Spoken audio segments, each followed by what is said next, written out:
எல்லாரும் நல்லா இருக்கீங்களாம்மா? எங்கள் பேர் பத்மபிரியா, வயசு 35 ஆகுது. இவங்க திருச்சி மாவட்டத்தை சேர்ந்தவங்கம்மா. இப்போ நடுத்தர வசதியில் ஒரு பெண் வரந்தாம்மா கொண்டு வந்திருக்கேன். இவங்க எந்த மதத்தை சேர்ந்தவங்க சொல்கிறாங்கம்மா? ஜாதியும் பார்த்தீங்கன்னா முதலியார்னு சொல்கிறாங்க, ராசியும் பார்த்தீங்கன்னா துலாம் சொல்கிறாங்க, நட்சத்திரம் பார்த்தீங்கன்னா சித்திரைன்னு சொல்கிறாங்க. இப்போ இவங்க 2ஆம் திருமணம் தான் பார்த்து வராங்க. இவங்க ஸ்கூல் வரதாங்க கவர்மெண்ட் ஸ்கூலில் படிச்சுட்டு சொல்லியிருக்காங்கம்மா. அதுக்கப்புறம் மேற்படிப்பு படிக்க வைக்க எங்கள் பேரண்ட்ஸ்க்கு வசதியெல்லாம் சொல்லியிருக்காங்க. அதுக்கப்புறம் துணி கடையில் வேலை பார்க்க ஸ்டார்ட் பண்ணிட்டாங்களாம்.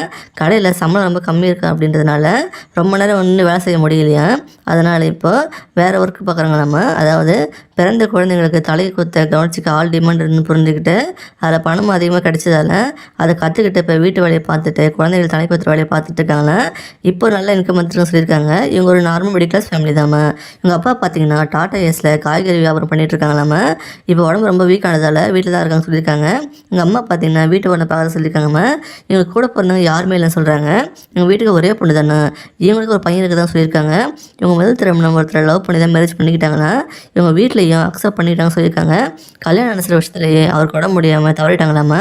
அப்புறம் சில வருஷமாக ஆத்தணும் இல்லாமல் தனிமையில் தான் வந்துட்டு வராங்களாம். இவங்க என்ன எதிர்பார்க்குறாங்கன்னா ஒரு நல்ல மாதம் வருமானம் இருக்குன்னு எதிர்பார்க்குறாங்க. இவங்களுக்கு ஃபஸ்ட்டு ப்ரிஃபர்ஸ் கிடைக்க நிறையவே சான்ஸ் இருக்குமா இவங்க மாவட்டமாக இருந்தால். உங்களால் நல்லபடியாக பார்த்துக்கக்கூடிய அளவு நல்ல வசதி இருந்து நீங்கள் எங்கே இருக்கீங்களோ அங்கேயே கொண்டாடுறத சொல்லியிருக்காங்கம்மா. இவங்க அப்பா அம்மா 2 பேருமே இப்போ வீக்காக இருக்கிறதால அவங்க சேர்ந்து வருவாங்க சொல்கிறாங்கம்மா. உங்களுக்கு பசங்க இருந்தாலும் ஓகேன்னு சொல்லியிருக்காங்க. அடிப்படை வசதி இருந்தால் போதும்னு சொல்லியிருக்காங்கம்மா.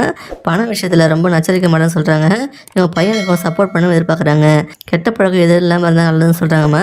மனைவியை ஈக்குவலாக ட்ரீட் பண்ணணும்னு எதிர்பார்க்குறாங்க. நீங்கள் ஒரு பெண் துணை இல்லாமல் கிளம்பி கஷ்டப்படுறீங்க அப்படின்னா இவனை அப்ரோச் பண்ணலாமா. இந்த மாதிரி நல்ல குணம் படித்த குணவதையும் மிஸ் பண்ணிடாதீங்க. இவனை பிடிச்சிருந்தா இந்த வீடியோக்கு லைக் பண்ணிவிட்டு ஒரு பற்றி கமெண்ட்டில் சொல்லுங்கம்மா.